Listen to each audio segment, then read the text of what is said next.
Selamat pagi Bapak, Ibu, Saudara-saudari. Kami akan menyampaikan warta lisan kegiatan sepekan GKI Kondomanan. Yang pertama, ibadah minggu ini 20 Juni 2021 bertemakan Ia Bersamamu di Puritan dan dilayani oleh Pendeta Jennifer Wawor. Atas pelayanannya kami mengucapkan terima kasih. Yang kedua, ibadah sekolah minggu dilaksanakan rutin setiap hari Minggu pukul 11 waktu Indonesia Barat secara daring atau online. Bagi Bapak, Ibu yang ingin mendapatkan informasi lebih lanjut mengenai ibadah sekolah minggu dapat menghubungi Bapak Trianto di nomor 0838 695052 6390 seperti tercantum di layar berikut. Nomor 3, Komisi Remaja dan Pemuda GKI Kondomanan akan mengadakan retret pada hari Jumat dan Sabtu tanggal 2 dan 3 Juli 2021 bertempat di Omah Noto Plankton, Kantongan, Merdikorejo, Tempel, Sleman. Retret Korempa ini dilaksanakan sesuai dengan protokol kesehatan. Kami mengajak rekan-rekan remaja dan pemuda, jemaat dan simpatisan GKI Kondomanan bisa bergabung dalam kegiatan retret ini. Untuk informasi dan pendaftaran peserta bisa langsung menghubungi Saudara Jericho. Yang keempat, GKI Kondomanan masih membuka kelas katekisasi yang rencananya akan dilaksanakan setiap hari Rabu pukul 18 sampai dengan pukul 19 dan akan dilayani oleh Pendeta Hadian Tanwikara. Apabila ada anggota jemaat dan simpatisan yang akan mengikuti, bisa menghubungi kantor gereja atau penatua di wilayah masing-masing dan mengisi formulir pendaftaran melalui link yang tercantum di warta jemaat. Bagi Bapak, Ibu, Saudara-saudari yang menginginkan informasi lebih lanjut mengenai GKI Kondomanan dan berkeinginan untuk mendapatkan warta digital GKI Kondomanan, dapat menghubungi kantor gereja di nomor telepon 0274 376 836 atau di nomor WA 0882 1623 3311 setiap hari dan jam kerja. Marilah jemaat yang terkasih, kita siapkan hati dan pikiran kita untuk bersaat teduh sejenak.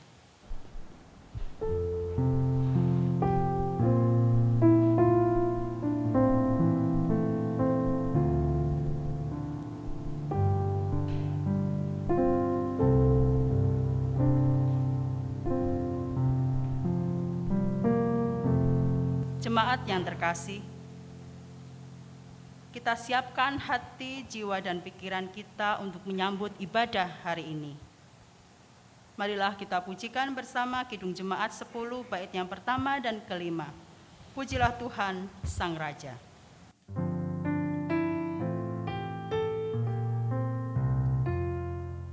Pujilah Tuhan Sang Raja yang Maha Mulia, segenap hati dan jiwaku pujilah Dia. Datang berkau, berilah musikmu bergaung, angkatlah puji-pujian.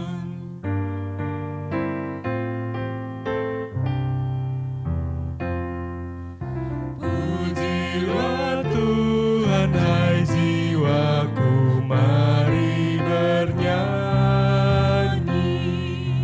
Semua makhluk bernafas, iringilah kami.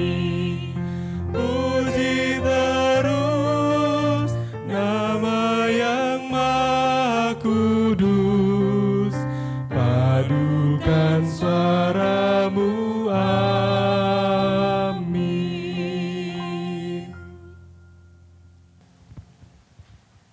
Kebaktian ini kita awali dengan keyakinan bahwa pertolongan kepada kita adalah dari Allah Bapa yang menjadikan langit, bumi, serta segala isinya, dan yang sekali-kali tidak pernah meninggalkan perbuatan tangannya.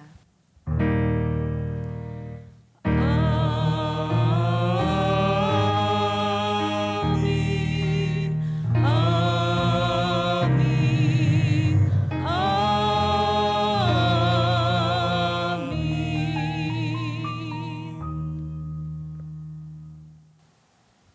Terimalah salam, kasih karunia, rahmat, dan damai sejahtera dari Allah Bapa dan dari Tuhan Yesus Kristus dalam persekutuan Roh Kudus menyertai saudara sekalian. Dan menyertai saudara juga. Rasanya tidak ada seorang pun yang tidak pernah mengalami rasa takut. Rasa takut muncul karena kita sedang mengalami sesuatu, atau bahkan belum mengalami. Mengalami rasa takut adalah sesuatu yang wajar dan manusiawi. Dalam ibadah ini, kita diajak untuk melihat bagaimana kita merespon dan menyikapi perasaan takut dengan kacamata iman. Agar ketika rasa takut itu hadir, karena kita tak mampu mengendalikan situasi dengan kekuatan kita sendiri, kita tetap bisa mengerti apa yang harus kita lakukan, dan kita tetap bisa mengingat bahwa meskipun di luar kendali kita, peristiwa itu tetap berada dalam kendali Tuhan. Marilah kita berdoa secara pribadi, mengakui dosa-dosa kita di hadapan Allah Bapa. Kita menaikkan doa kita secara pribadi.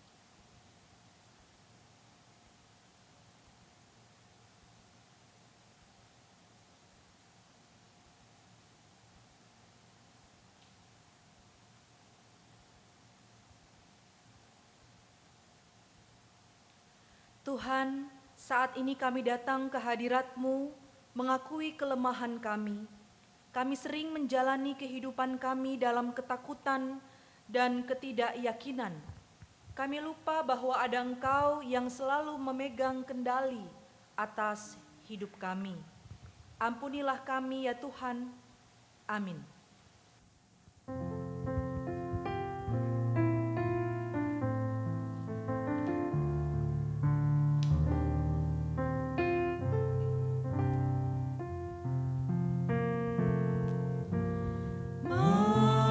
Mampirlah dengar doaku,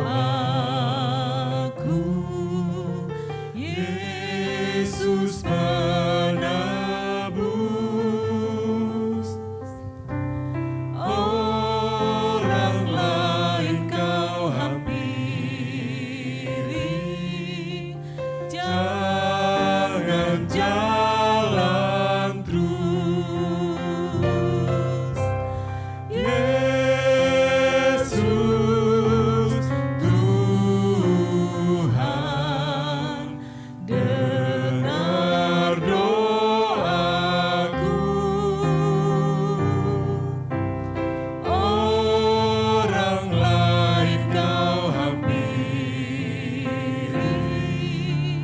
jangan jalan terus.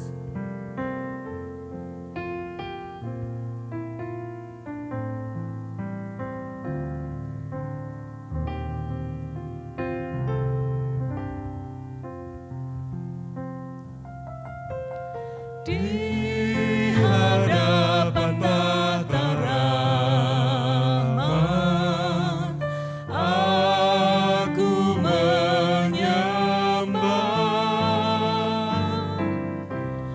tunduk dalam penyesalan. Tuhan tolonglah.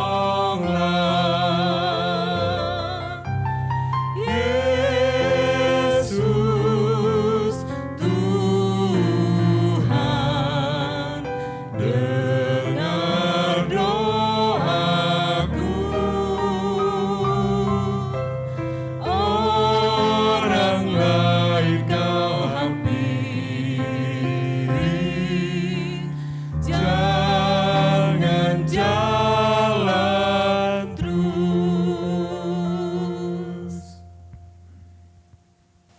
Jemaat diundang untuk berdiri. Dalam kesungguhan kita untuk mengaku dosa di hadapan Tuhan, terimalah berita anugerah dari Kolose pasal yang pertama ayat 13 sampai 14, yang demikian bunyinya. Ia telah melepaskan kita dari kuasa kegelapan dan memindahkan kita ke dalam kerajaan anaknya yang kekasih. Di dalam Dia kita memiliki penebusan kita, yaitu pengampunan dosa. Demikianlah berita anugerah dari Tuhan. Syukur kepada Guru pada Allah.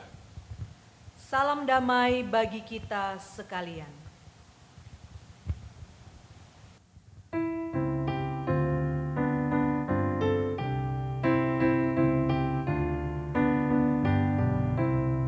Yang Maha Kasih, yaitu Allah, Allah pengasih pun bagiku.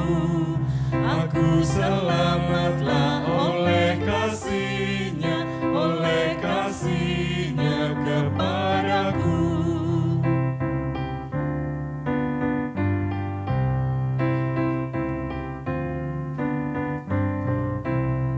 Kasih sorgawi sumber selamat, kasih sorgawi penghiburku. Aku selamatlah oleh kasih-Nya kepadaku. Dipersilahkan duduk. Mari kita berdoa memohon bimbingan Roh Kudus, mempersiapkan hati kita untuk mendengarkan firman Tuhan. Marilah kita berdoa.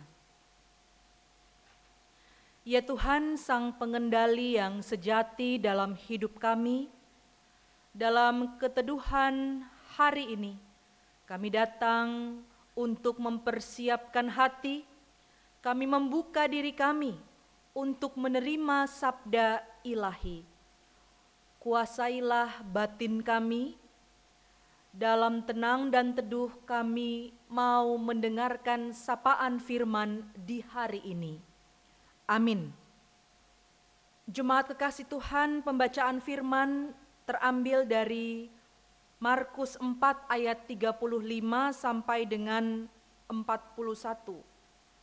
Firman Tuhan berbunyi demikian. Angin ribut diredakan.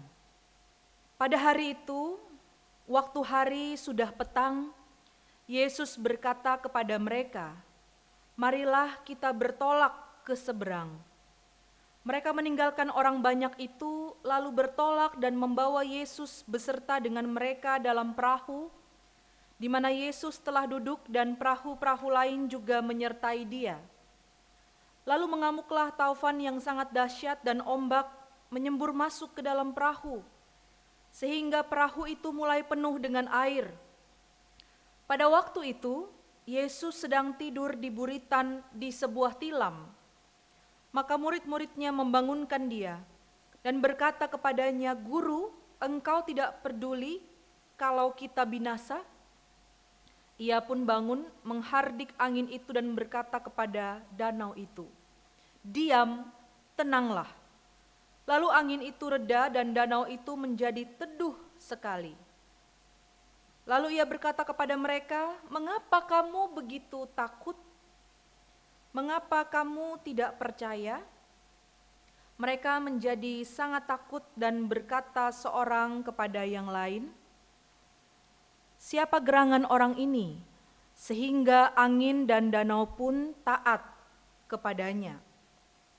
Demikianlah firman Tuhan, yang berbahagia adalah kita yang mendengarnya, memelihara dalam hati, dan dengan sukacita melakukannya. Haleluya. Haleluya, haleluya, haleluya.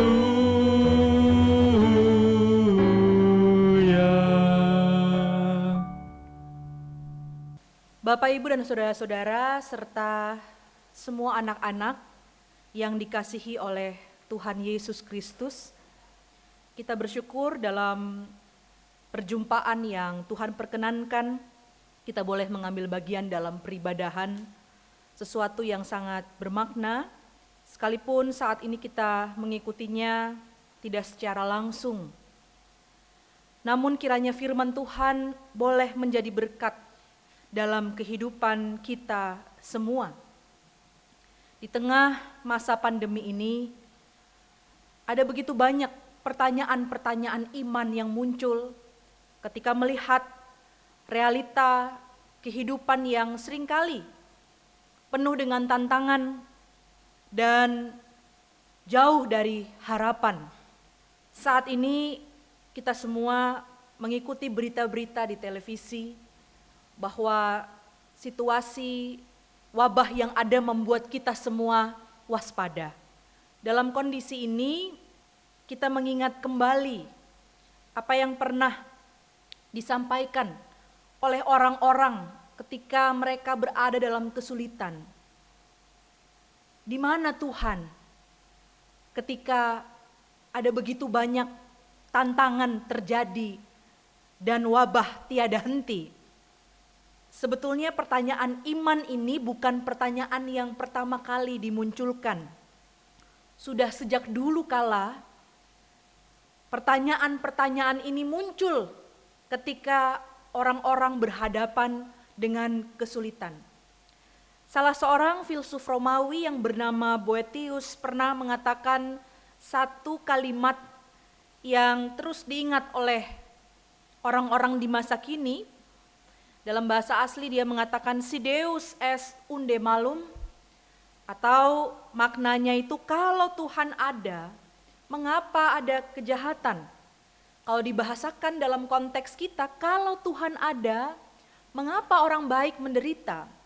Kalau Tuhan ada, kenapa pandemi ini belum berakhir? Kalau Tuhan ada, kenapa orang-orang baik banyak yang meninggal dunia karena pandemi yang tidak pernah berakhir? Kalau Tuhan ada, kenapa doa-doa saya seolah-olah tidak pernah terjawab sampai detik ini? Itu adalah pertanyaan-pertanyaan yang terkait dengan eksistensi terdalam manusia.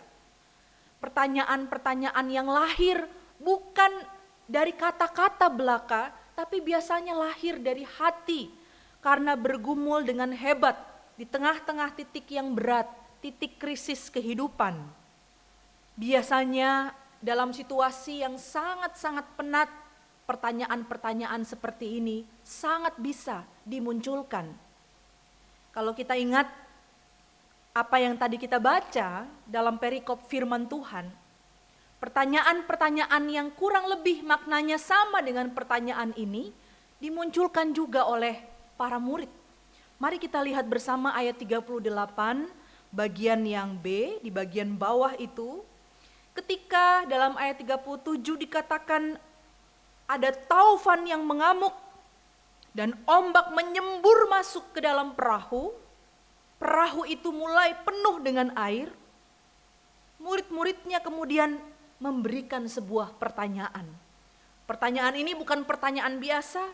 Pertanyaan ini sama seperti yang tadi disampaikan oleh Boethius. Pertanyaan yang lahir dari ketakutan yang muncul dari dalam hati karena penderitaan yang dialami. Guru, engkau tidak peduli kalau kita binasa. Kalau ada engkau ya Tuhan, kenapa situasi kritis ini kami alami? Apakah engkau tidak peduli? Dan kalau kita melihat lebih dalam perikop ini, apa respon Yesus? Apakah Yesus memberikan penjelasan panjang kali lebar tentang bagaimana ia hadir dan memberikan kepedulian seperti yang diharapkan oleh para murid?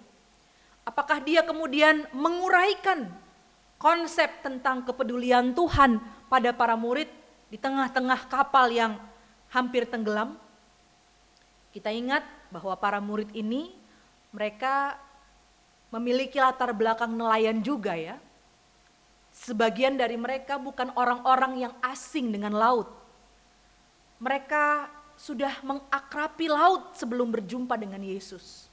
Kalau sampai mereka ketakutan di tengah laut, itu berarti mereka tahu ini situasi yang sudah betul-betul di luar kemampuan manusia. Mereka tahu bahwa situasi ini tidak bisa diatasi oleh manusia dan maut ada di depan mata. Dalam kondisi yang demikian, Yesus tidak memberikan penjelasan, apalagi menguraikan pemahaman tentang kehadiran Tuhan, kepedulian Tuhan, dan apa maksud dan tujuan dari kehadiran Yesus di sana. Ia tidak melakukan penjelasan apapun, tapi apa yang ia lakukan, ia bertindak. Ayat 39 dikatakan, tanpa bicara apa-apa, tanpa menjelaskan secara rasional. Ayat 39 katakan, ia pun bangun, menghardik angin itu, dan berkata kepada danau itu, diam, tenanglah. Lalu angin itu reda dan danau itu menjadi teduh sekali. Kata teduh sekali ini bukan kata biasa. Dalam bahasa aslinya, bahasa Yunani, itu dipakai kata galin. Great calm, damai dan keteduhan yang sangat besar. Bahkan kata galin ini kemudian biasa dikenal oleh para pelaut karena galin ini terkait dengan mitologi Yunani. Kalau Bapak Ibu suka dengan kisah-kisah mitologi Yunani, apalagi anak-anak, biasanya tahu kalau dalam mitologi Yunani itu ada kisah tentang putri duyung begitu ya, mermaid, yang biasanya menyanyikan sesuatu yang biasa disebut dengan irama keteduhan di tengah laut untuk menenangkan para pelaut yang tertekan atau galau di tengah ombak dan lautan. Sampai orang bisa tertidur karena irama keteduhan itu.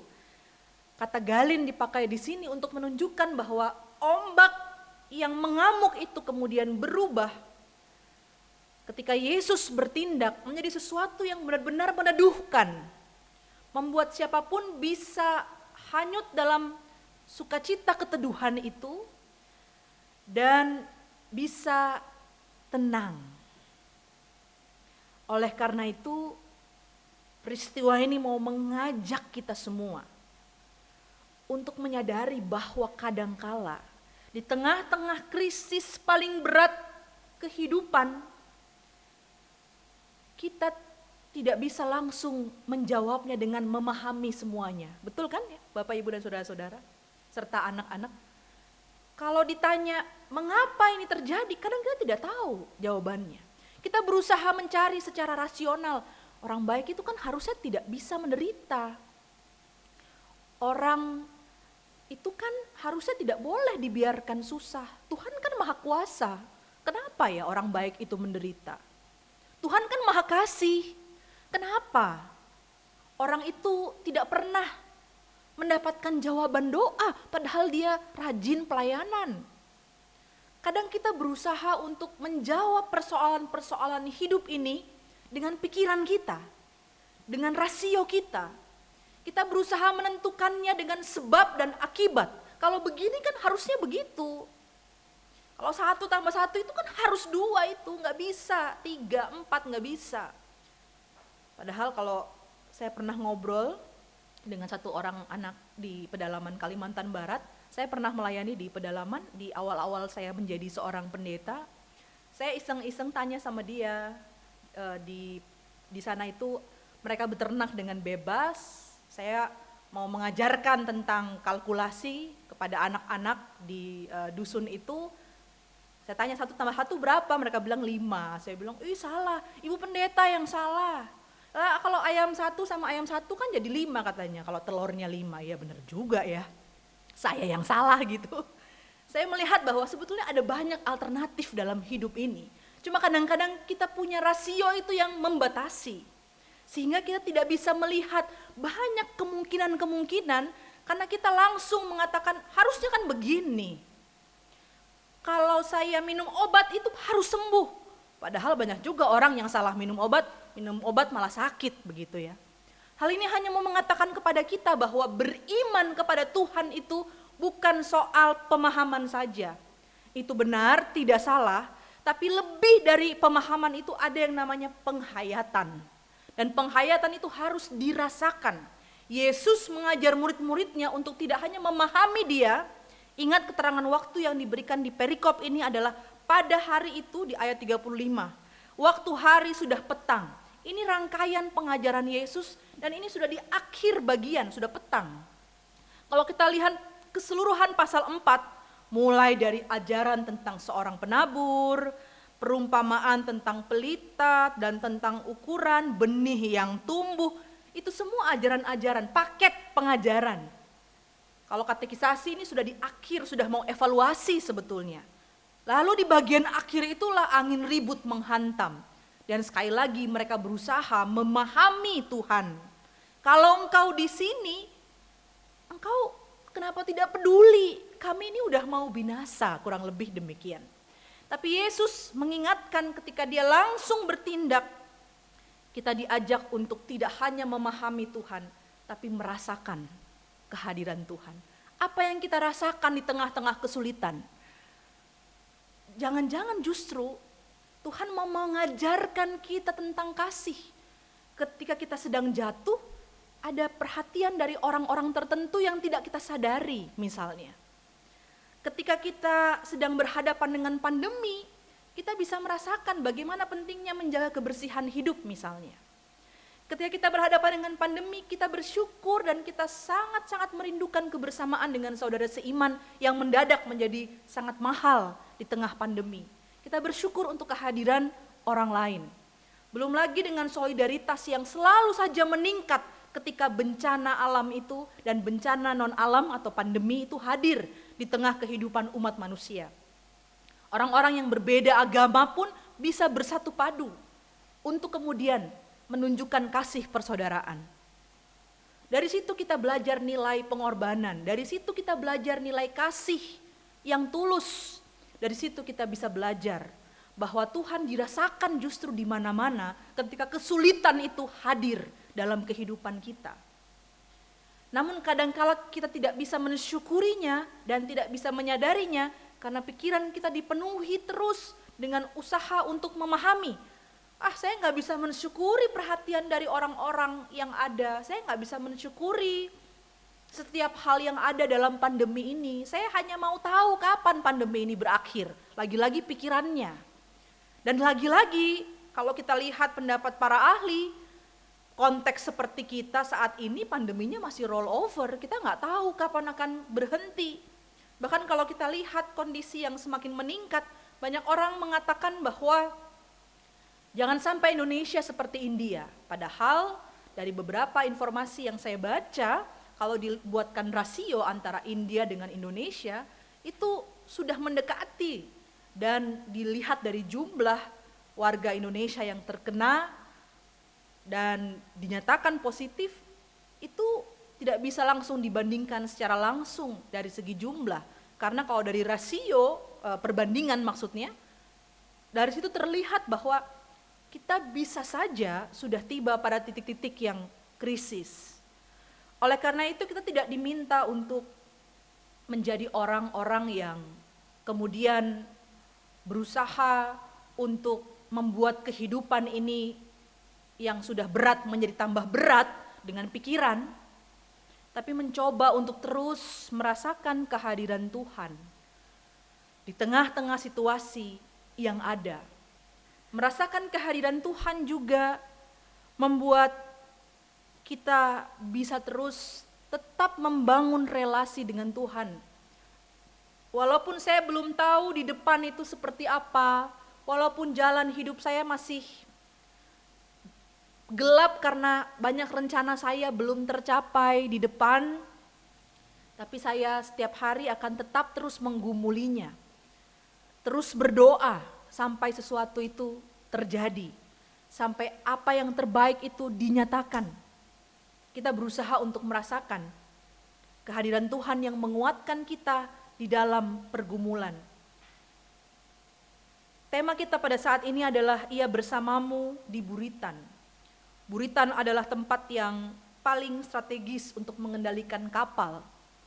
Dan justru ketika ombak menghantam, wilayah itulah yang paling kuat terdampak. Yesus ada di sana.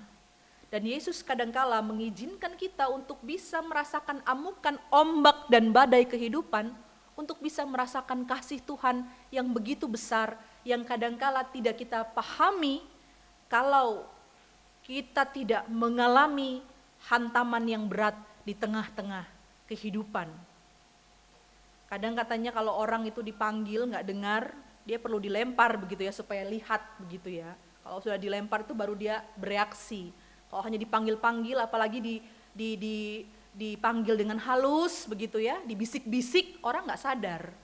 Perlu ada tindakan tertentu yang menghentak sehingga dia bisa menyadari ternyata saya bisa merasakan kehadiran Tuhan melalui peristiwa ini. Ketika banyak orang yang tiba-tiba membantu saya padahal saya tidak kenal. Saya bisa merasakan kehadiran Tuhan ketika saya dengar khotbah misalnya, saya tidak kenal dengan pendetanya, tapi rasa-rasanya Tuhan itu berbicara pada saya melalui firman Tuhan itu. Saya merasa Tuhan itu hadir menyapa saya dan menguatkan saya.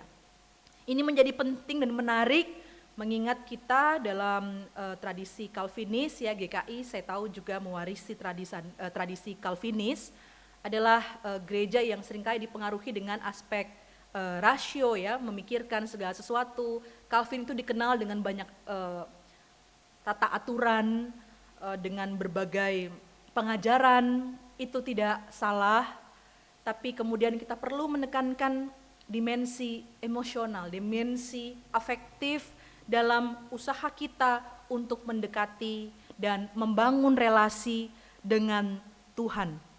Dalam badai dan gelombang, Tuhan pasang badan.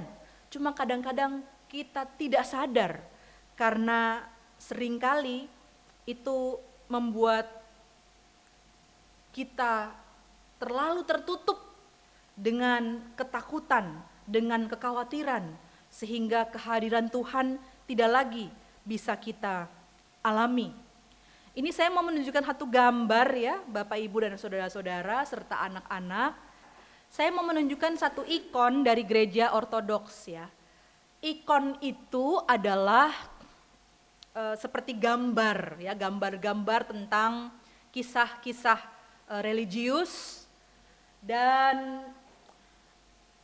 yang menarik bagi orang-orang ortodoks itu, ikon tidak hanya dilihat sebagai gambar.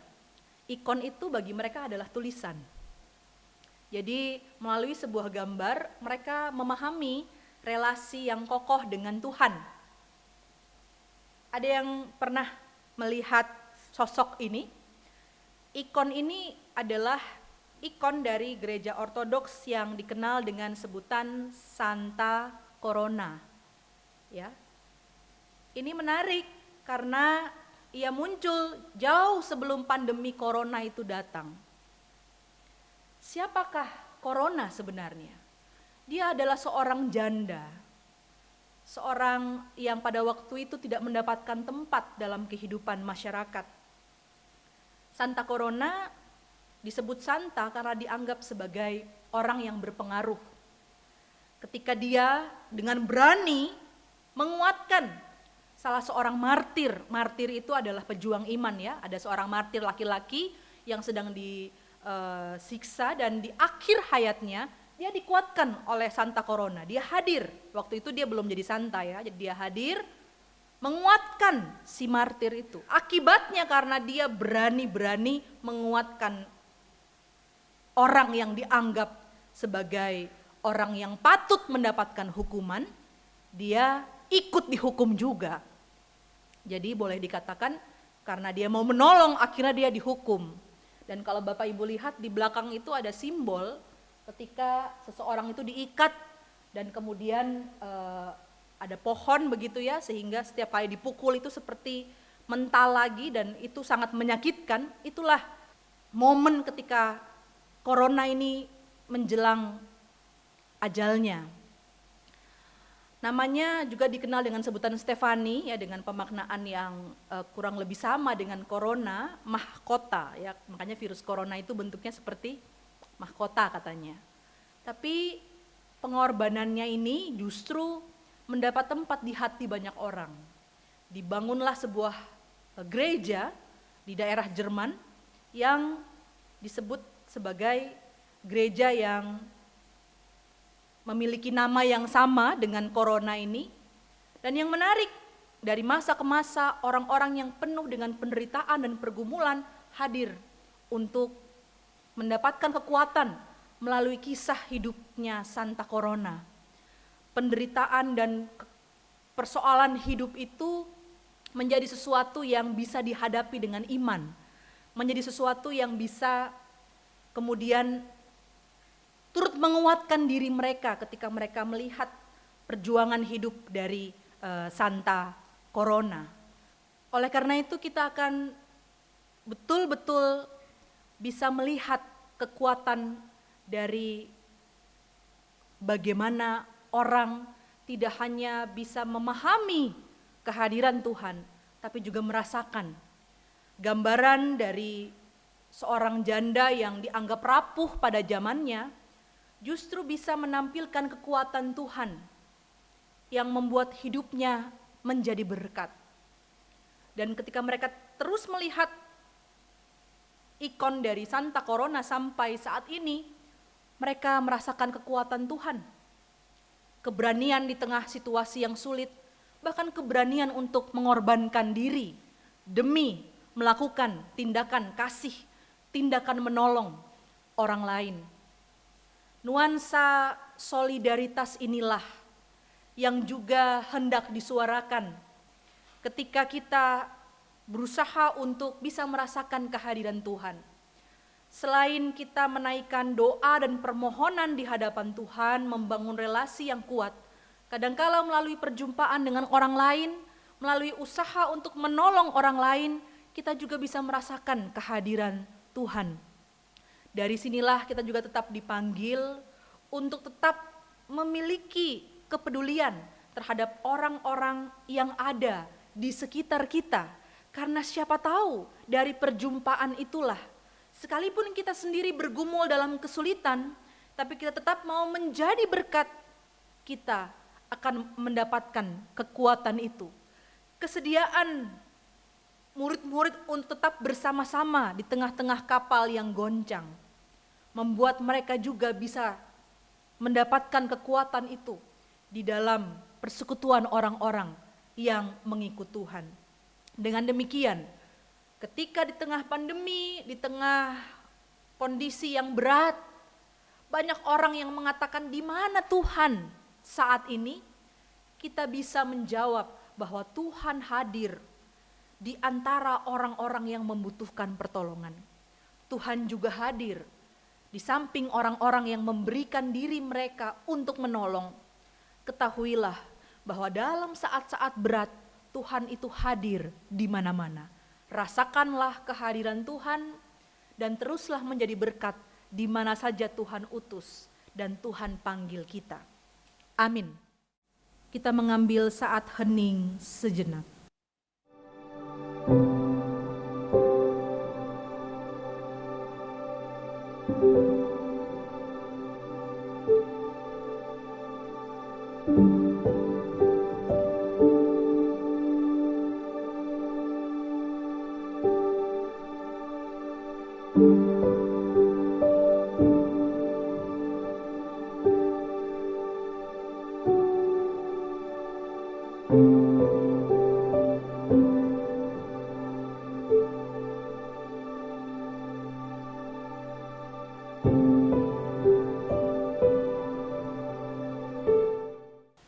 Marilah bersama umat Tuhan kita berdiri dan menyatakan pengakuan iman kita seturut pengakuan iman rasuli.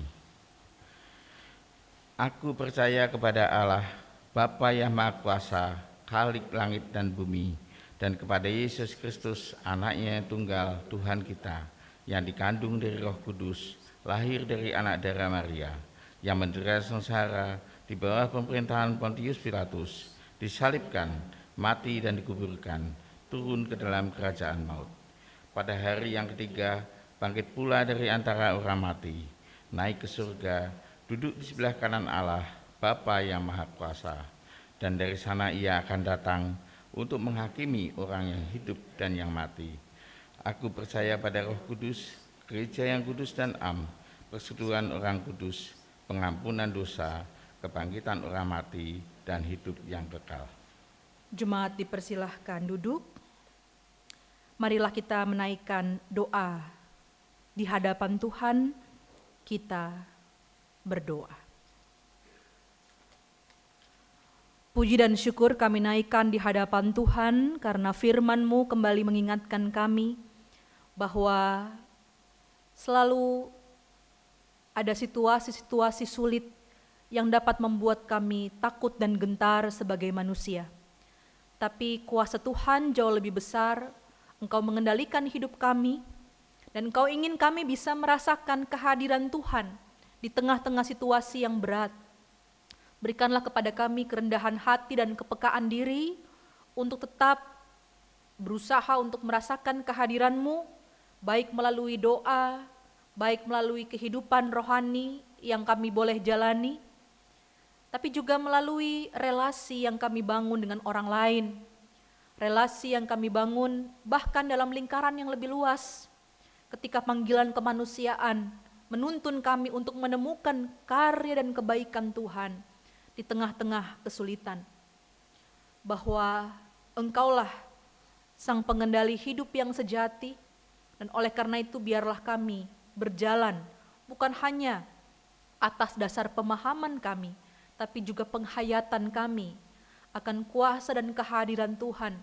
Sekalipun kami berjumpa dengan kerapuhan, kami berjumpa dengan ketidakadilan, tapi kuasa Tuhan hadir untuk terus menyatakan transformasi kehidupan yang lebih baik dalam hari-hari yang kami jalani. Kami bersyukur dalam kebersamaan dengan seluruh jemaat Tuhan, secara khusus di GKI Gondomanan. Terima kasih untuk seluruh pelayan Tuhan dalam peribadahan ini. Terima kasih untuk setiap kerja dan usaha yang boleh dilakukan untuk memberikan yang terbaik bagi pelayanan. Tuhan memberkati dan Tuhan kiranya terus mendengar segala harapan yang dinaikkan oleh jemaat ini, sehingga yang terbaik Tuhan nyatakan terus untuk mengasuh dan merawat persekutuan umat Tuhan. Bagi seluruh warga jemaat dalam pergumulan mereka, dalam duka cita mereka, dalam setiap kerinduan mereka, Tuhan hadir menguatkan secara khusus mereka yang terdampak pandemi. Kiranya Tuhan tetap menolong, menguatkan, melawat, memberikan pemulihan yang sejati bagi mereka yang saat ini bergumul dalam kelemahan fisik. Kami juga berdoa bagi setiap jemaat Tuhan yang bersyukur karena berbagai karya kebaikan Tuhan, kelahiran, keberhasilan, kelulusan, bahkan untuk ulang tahun kelahiran dari jemaat Tuhan, untuk An Ragnar Kawitarka Bairak Hosa yang berulang tahun pada tanggal 14 Juni, Tuhan kiranya memberikan sukacita, damai sejahtera, keberhasilan senantiasa hadir dalam kehidupan anak-Mu. Terima kasih ya Tuhan, pakailah kami, jemaat Tuhan, untuk tetap bersinar terang di tengah-tengah masyarakat Jogja, masyarakat Indonesia, menopang seluruh pemerintah yang ada, baik dari tingkat pusat sampai daerah, supaya bersinergi bersama ketika kami bersama-sama juga menjalani kehidupan di tengah-tengah pandemi. Kami berdoa secara khusus bagi daerah-daerah yang saat ini bergumul dengan pandemi, dalam kondisi yang semakin meningkat di daerah Kudus, di daerah Jawa Barat, bahkan saudara-saudari kami di India. Tuhan memberkati dan menguatkan mereka bersama dengan seluruh keluarga. Inilah doa kami ya Tuhan, layakkanlah kami, biarlah doa kami ini mendapat tempat di hadirat Tuhan yang kudus, dalam cinta kasih-Mu, ya Tuhan Yesus Kristus yang sudah mengajar sebuah doa pada kami semua, dan akan kami nyanyikan dalam kebersamaan.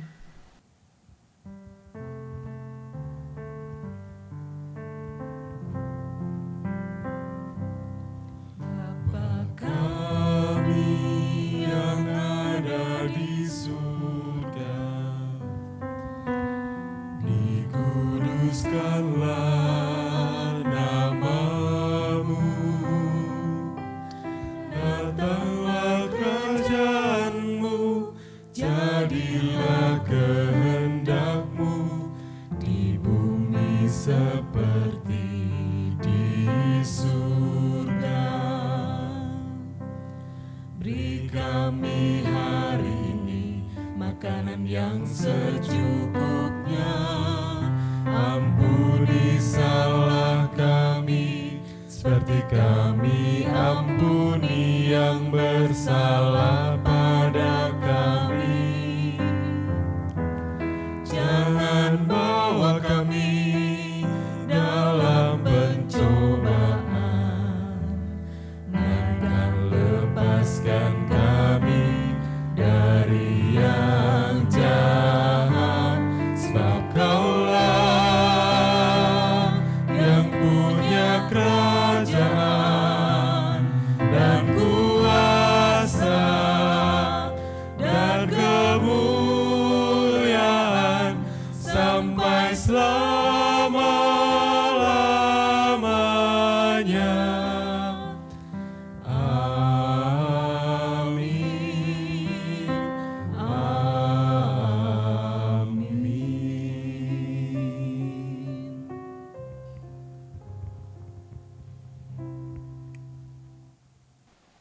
Bapak, Ibu, Saudara yang terkasih, marilah kita hari ini akan memberikan persembahan syukur kepada Tuhan dengan mendasari persembahan kita dengan membaca dari Mazmur pasal 4 ayat 6.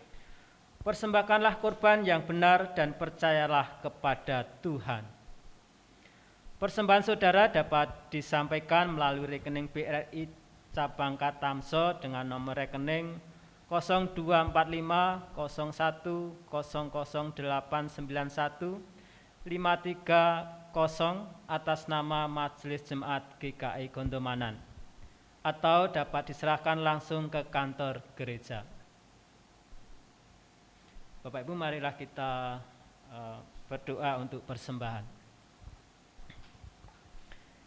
Ya Tuhan Allah Bapa yang Maha Baik, terima kasih Tuhan karena Engkau selalu memberkati kami dalam kehidupan kami hari lepas hari. Di masa kesulitan ini Tuhan telah berjanji bahwa Engkau sama sekali tidak akan pernah membiarkan kami dan tidak akan meninggalkan kami, karena Engkau selalu beserta kepada kami. Maka pada hari ini Tuhan, kami juga telah memberikan persembahan yang semuanya itu berasal dari Tuhan. Biarlah persembahan yang kami kumpulkan ini Tuhan boleh dipergunakan untuk kemuliaan-Mu. Terima kasih Tuhan. Doa yang kurang sempurna ini kami panjatkan di dalam nama Tuhan Yesus Kristus. Amin. Saudaraku, banyak situasi yang di luar kendali kita. Namun satu hal yang tak boleh kita lupakan, bahwa Tuhan selalu berjanji ada bersama kita di buritan hidup kita. Ia pengendali kehidupan dan Ia penentu arah hidup kita, sehingga kita tidak akan terpisah darinya. Kita nyanyikan PKJ 165, Janji yang Manis.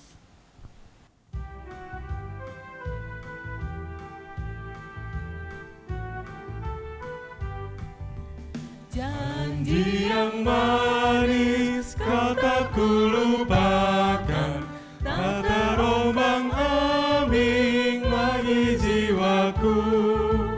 Walau lemah hidupku penuh awan, nantikan cerahlah langit di atasku. Kau tidak akan aku lupakan, aku membimbingmu, kau tidak akan aku lupakan, aku penolongmu, yakinlah teguh.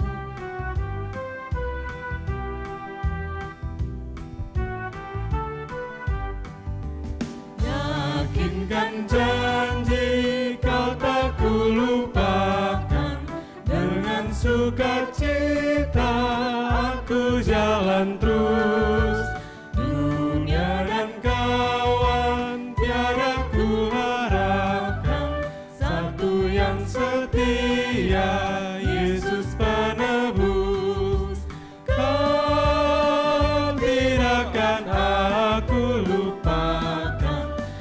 Aku memimpinmu, aku membimbingmu, kau tidak akan aku lupakan, aku penolongmu,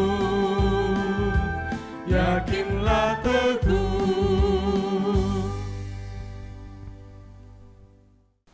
Jemaat kekasih Tuhan, arahkanlah hatimu kepada Tuhan.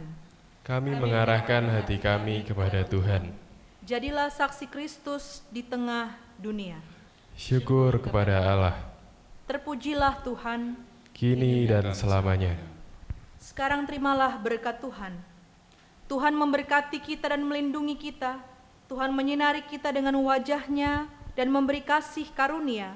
Tuhan menghadapkan wajah-Nya kepada kita dan memberi damai sejahtera. Amin.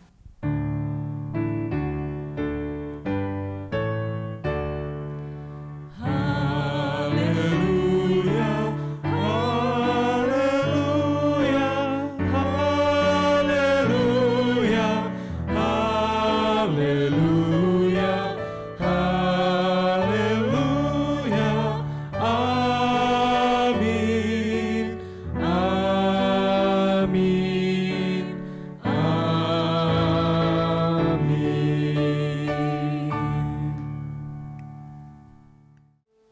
Majelis Jemaat GKI Gondomanan mengucapkan selamat hari Minggu.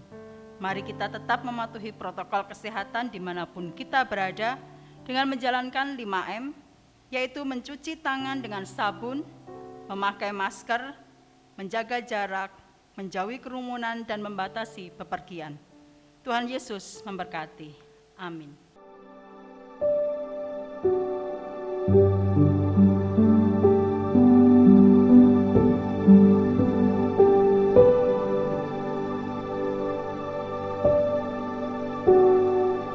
Thank you.